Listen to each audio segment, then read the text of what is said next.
Let's go today. Inspire your troops today. Inspire your troops today. If you guys want to be remembered forever, this is how you do it. All right. We win the game. This is a legendary defense. Put on that exclamation point on your work.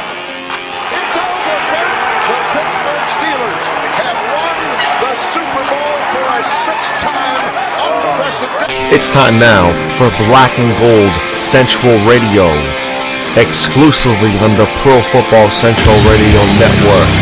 Let's get those terrible towels waving. And now your host, Mike Batista. Hey, I wanna change. You're a black on devil and I can't explain. Greetings, Yinzers and non-Yinzers alike. Welcome to Black and Gold Central Radio on the Pro Football Central Radio Network. This is episode 7. There are 11 days before the Steelers begin training camp at St. Vincent College in Latrobe, Pennsylvania. We can't wait for that.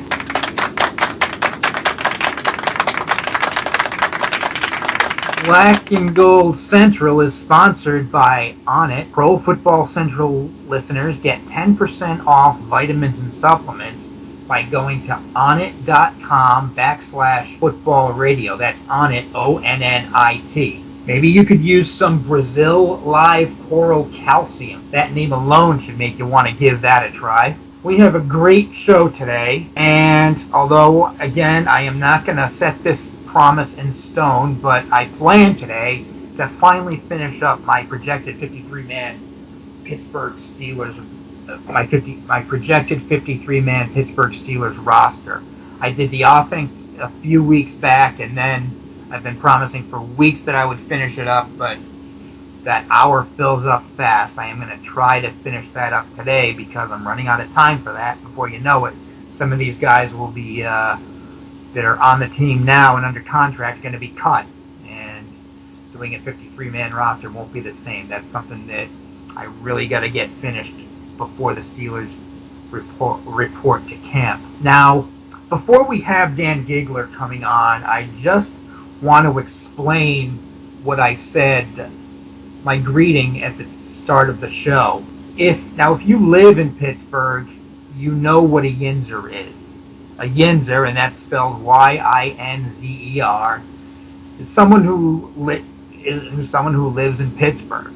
The root of that word is Yinz, Y-I-N-Z, which people from the burg use as a pronoun for the word for you, or you guys, or another way to think of it, of Yinz, is when people in the South will say y'all, people from Pittsburgh say Yinz, and that's where the term Yinzer comes about. Now, I am not a Yinzer. I just know about the word from reading about the Steelers and listening to Pittsburgh Talk Radio, and that gets back to the my new opening greeting, and I think I'm going to try to use that for my opening greeting on Black and Gold Central. From now on, I used to, on my Respect the Towel page on Facebook, which I highly recommend that you click like on, that you like that page, but every game day I always say, every Sunday morning, it's greetings Yinzers and non-Yinzers alike. So, now I'm from the New England area, so it's funny, my dad and my stepmother, they'll ask what a Yinzer is, but they'll say it, what's a Yinza? In the New England accent. Y-I-N-Z-A-H. But a Yinzer is someone who lives in Pittsburgh. And as I said in my first episode of Black and Gold Central, I grew up in Rhode Island. Now, even though that's Patriots country, Rhode Island does have a loose connection with the Pittsburgh Steelers. Oh. Here's a did you know, and it's a timely did you know, since training camp is just around the corner. The Steelers held their training camp at the University of Rhode Island in South Kingstown, which is in South Kingstown, Rhode Island, from 1964 to 1966. 1966. That was before I was born, of course. I'm not that old. Then in 1966, the Steelers moved their training camp from URI to St. Vincent College in Latrobe, where they've been ever since. Now, more and more teams these days are holding training camp at their stadiums, sort of one-stop shopping. They practice there and they play their games there. But in the old days, training camp really wasn't camp. Teams would get away from it all. And if you're in Pittsburgh, Rhode Island certainly is getting away from it all, because it takes all day pretty much to drive there. So even though I grew up in Rhode Island, I have moved closer and closer to Pittsburgh as I have gotten older. In 2005, I moved to Westchester County in New York. It took about 3 hours off the distance to Pittsburgh. And then in 2007, I moved to New Jersey. So now I'm at least in a state that shares a significant border with Pennsylvania. And it's funny because I calculated the distance, and I now live 13 miles closer to Heinz Field than I did when I lived in New York. So again, I am not a Pittsburgh Steelers fan from Pittsburgh, but I am getting closer and closer to Pittsburgh. And of course, I live in a state where Steelers fans all hope that the Steelers will be playing a football game on February 2nd. Super Bowl 48, of course, will be played at MetLife Stadium, right here in New Jersey. Football fans, check out ProFootballCentral.com for all the latest NFL news and analysis. Also, check out the very popular Pro Football Central radio network for awesome NFL talk around the league. Go to ProFootballCentral.com. ProFootballCentral.com. Will Johnson, number 46, the Pittsburgh Steelers starting quarterback, and this is Black and Gold Central Radio. We're back here on Black and Gold Central Radio. Now, obviously, Maurkice Pouncey has been in the news a lot in recent days for wearing that free Aaron Hernandez hat. And it's funny that we talk about him today because there are 53 days remaining until the Steelers' opening day game on September 8th against the Tennessee Titans at Heinz Field. That's 53 days. That's the uniform number that Maurkice Pouncey wears. Now, I've been doing something on Facebook and Twitter. I've been counting down each day until the Steelers' opening day. And however many days are left until opening day, I take that number and I post who, in my opinion, is the best all-time Steeler to wear that uniform number. So today, there's 53 days until Steelers' opening day. And the best all-time Steeler to wear number 53, in my opinion, is not Maurkice Pouncey, but Clark Haggans, the linebacker who played from 2000 until 2007. Now, Clark Haggans didn't play in any Pro Bowls, but he had a career-high 9 sacks in 2005, helping the Steelers win the Super Bowl that year. So he has a Super Bowl ring. Maurkice Pouncey doesn't. And Maurkice Pouncey has helped the Steelers get to a Super Bowl, but he didn't play in that Super Bowl in 2010 because of an injury. So some people who are seeing this, and I'm posting this best all-time Steelers player by uniform number on my Respect the Towel page on Facebook, which you can like. You can like Respect the Towel, and also my Twitter page at Steel Tweets. Now, some people might think that I'm blowing off Maurkice Pouncey as the best Steeler to wear number 53 because of him wearing that free Aaron Hernandez hat, but that's not the reason. The reason is because he just hasn't, even though he's made a Pro Bowl every year, I think the last couple of times that he's made the Pro Bowl has been sort of on reputation known. He might be a little bit overrated as a center. So yeah, and so interestingly, 53, it's kind of, 53 sort of seems to be the magic number of the day. I guess if this was Sesame Street, we would be sponsored today by the number 53. Not only is it 53 days until the Steelers opener, and we're talking about number 53, Marquise Pouncey. And, you know, my one last, you know, sentiment or opinion about the free Aaron Hernandez hat is just, how about instead of that, an R.I.P. Odin Lloyd hat? You know, because, you know, there's a 27-year-old man who lost his life amid this whole situation. I just, you know, reading about the funeral, it was an emotional funeral. His teammates on that semi-pro football team, they huddled across the street from the church, and they, you know, they chanted Odin Lloyd's name, and then they went into the church in formation. So, you know, I know that Marquise Pouncey is a college teammate of Aaron Hernandez, but you forget, he forgets that somebody lost his life in this situation. So that sort of puts a bow on my whole feeling about Marquise Pouncey and the free Aaron Hernandez hat. But done with Marquise Pouncey, but we're not done with the number 53, because I am going to finish up my projected Pittsburgh Steelers 53-man roster for the 2013 season. I went over the offense before, a number of weeks ago, and I'm going to recap the offense, just, you know, in case you forgot. It was one of the first few episodes that I did this, so I'm just going to quickly recap who I project to be on the 53-man roster on offense. Quarterbacks are going to be Ben Roethlisberger, Bruce Gradkowski, and Landry Jones. Running backs, Le'Veon Bell, Isaac Redmond, Larod Stevens-Howling, Will Johnson, and Baron Batch. Offensive line, Marcus Gilbert, Ramon Foster, our friend Marquise Pouncey, David DeCastro, Mike Adams, Kelvin Beachum, Nick Embernate,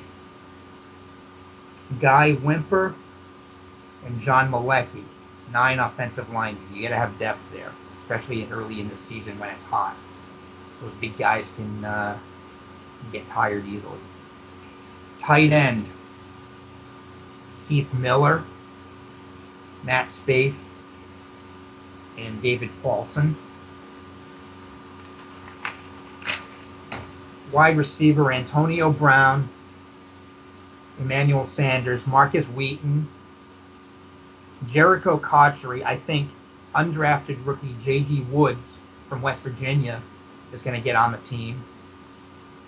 And as the 6th receiver, I think the Steelers will keep Reggie Dunn, and he is going to be a kickoff return specialist. Reggie Dunn is also an undrafted rookie. I said Heath Miller is going to make the team. We're not sure if Heath Miller is going to be ready to play in week 1 because he tore multiple knee ligaments in the second to last game of the 2012 season, and he had that operated on. But even if he's not ready to go in week 1, I think the Steelers are hoping he can go in week 2 or week 3. So they're not going to mind. Assuming he can go sometime in September, he's been rehabbing all season, I think the Steelers wouldn't mind him occupying a roster spot until he's ready to go. So that brings us finally to the defense, and we're going to start with the defensive line on our Pittsburgh Steelers projected 53-man roster. Brett Kiesel, defensive end, he's going to be 35 this year, hasn't really shown any signs of slowing down. So I think he's going to come back and be a starter in 2013 there. Steve McClendon at nose tackle. Casey Hampton, he's going to be replacing, he's the heir to Casey Hampton as the Steelers starting nose tackle. It's going to be interesting to watch Steve McClendon this year because he sort of brings a different set of skills to the table than Casey Hampton did. He's been able to make a few more splash plays than Casey Hampton had in his career. By splash plays, forcing a fumble, maybe rushing the quarterback, getting into the backfield a little bit more. But it's going to be interesting to see if he can really hold a point of attack against the run and really occupy multiple blockers the way Casey Hampton did. But Steve McClendon, he's the front runner to start at nose tackle now. Now, at the other defensive end position, that position could be up for grabs. Ziggy Hood is the incumbent starter there, but he could be facing some competition from Cameron Hayward, the Steelers' first-round draft pick in 2011. Hayward, I think, had his best game as a Steeler in the season finale last year in 2012. And if he can carry that momentum into the 2013 season, he really can compete for a starting job. Rounding out the depth chart at defensive line for the Steelers, I got Al Woods and Alameda Tiamu. The Steelers' fourth-round draft pick in 2012. The Steelers traded up 10 spots in the 2012 draft to get him, but he had some off-the-field problems last year. But I really think the Steelers think enough of him and what he can do on the field. They're going to give him another chance as long as he behaves himself. So there's your defensive line: Kiesel, McClendon, Hood, Hayward, Woods, and Tiamu. Linebacker, topic of a lot of conversations in Steelers camp, is we're going to have Jason Worrells. He'll be on the team, and Jarvis Jones, obviously. And Worrells and Jarvis Jones are going to be expected to compete for that starting job at outside linebacker to replace James Harrison. Worrells has been, let's say, a little underwhelming in his 3 years with the Steelers, although his sack total has increased each year. We got, and then the first-round pick, Jarvis Jones. If he can start, if he becomes the Steelers' regular starter at outside linebacker, then he would be the first defensive rookie to start for the Steelers since Dick LeBeau became the defensive coordinator in 2004. So it takes time. Not even Troy Polamalu could start, although Polamalu was a rookie in 2003 before LeBeau became the defensive coordinator. But it takes some time to learn Dick LeBeau's defense, and it would be an impressive feat if Jarvis Jones was able to start on day one. Moving to inside linebacker, we have Larry Foote and Lawrence Timmons expected to start this season. Lawrence Timmons really, I think, can be the game-changing defensive player and maybe sort of take the torch from Troy Polamalu as that game-changing splash play defensive player that the Steelers have had during their run of success over the last decade or so. Lamar Woodley, we have at the other outside linebacker spot. He's expected to start. He was criticized because he wasn't in the greatest shape last year, but he actually, if you look on Bleacher Report, they did a funny little video of Lamar Woodley it was called Lamar Woodley Takes on New York City, and he had to go to each of the 5 boroughs of New York City within 4 hours, and he was only allowed to ride in 2 different cars. So he had to walk, he had to take public transportation, and he actually looked a little younger. He did look a little skinnier in that video. Definitely a little thinner around the face. So he's in better shape and he can avoid injuries and really get in the face of opposing quarterbacks in 2013. That will be a good thing for the Steelers. Now, rounding out the depth chart at linebacker for the Steelers, Adrian Robinson, an outside linebacker. He was an undrafted rookie last year. Really has potential as a pass rusher. I think he makes the team. At inside linebacker, a lot of people say Vince Williams is going to be, who'll have to settle for the practice squad, but I'm not so sure. I think he gets on this team. There was an interesting thing in May in rookie camp on Steelers.com. Vince Williams was kind of showing a lot of his fellow rookies where they need to line up and stuff, and I really like watching his tape from Florida State, so I think Vince Williams gets on the 53-man roster, and the last linebacker on the 53-man roster, and I wasn't sure about this, but I'm going to say it now. It's going to be Stevenson Sylvester. Now, full disclosure, Stevenson Sylvester was on Black and Gold Central a few weeks back. And at the time I interviewed him, I didn't think he was going to make the team. I thought Marshall McFadden was going to make him ahead of him.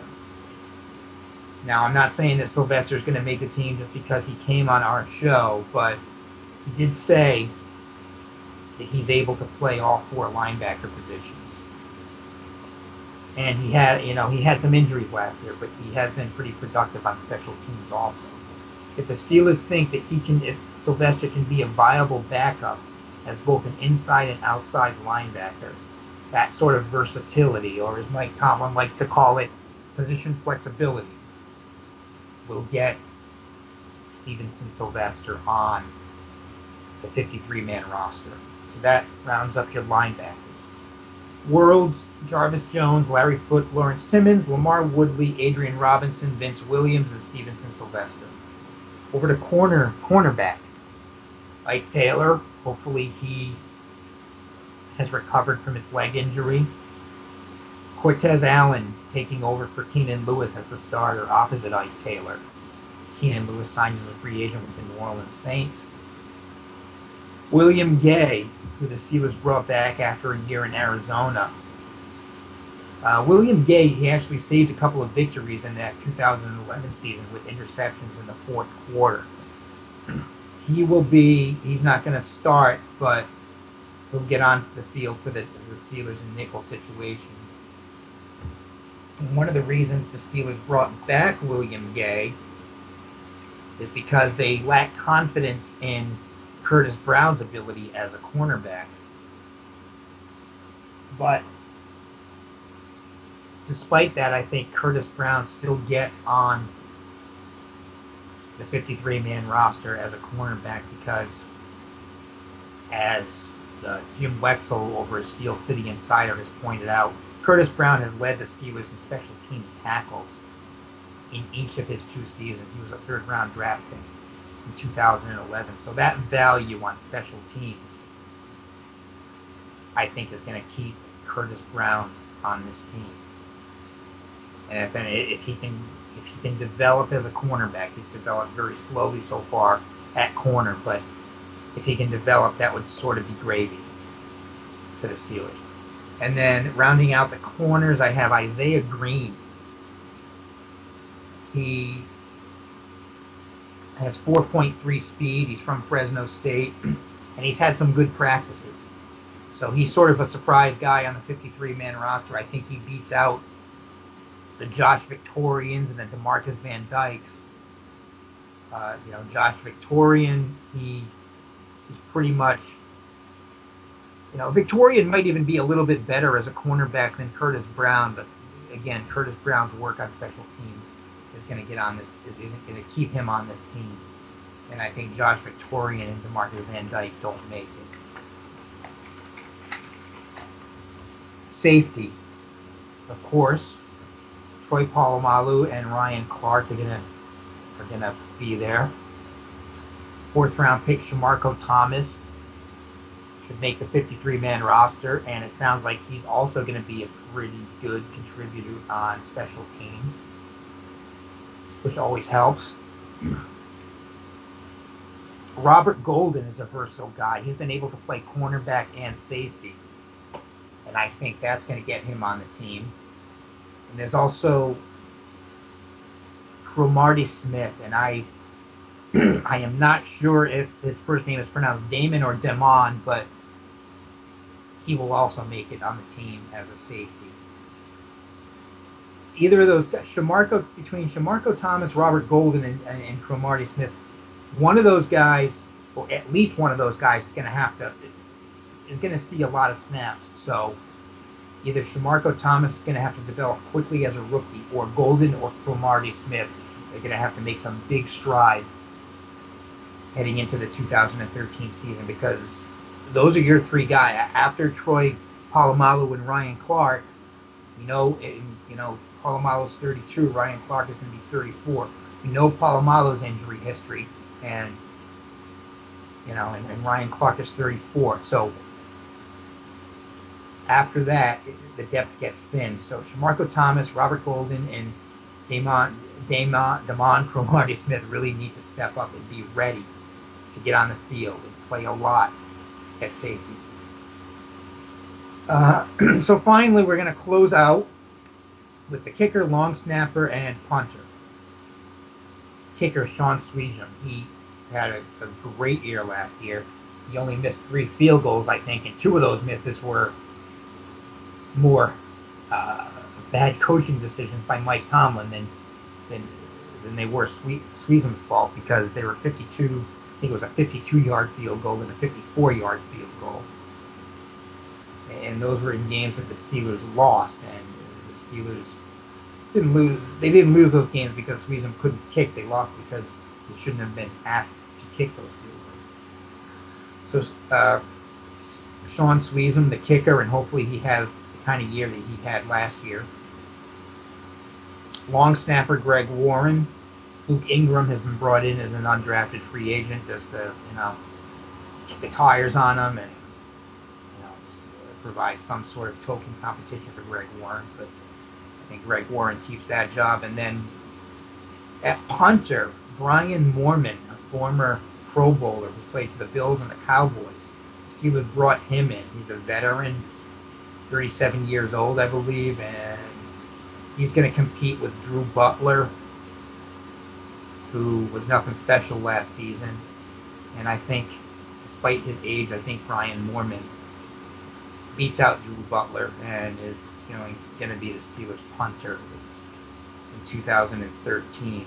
So just to round out the last 2 positions, or actually the whole secondary, because I didn't do a quick recap. It's going to be Ike Taylor, Cortez Allen, William Gay, Curtis Brown, Isaiah Green.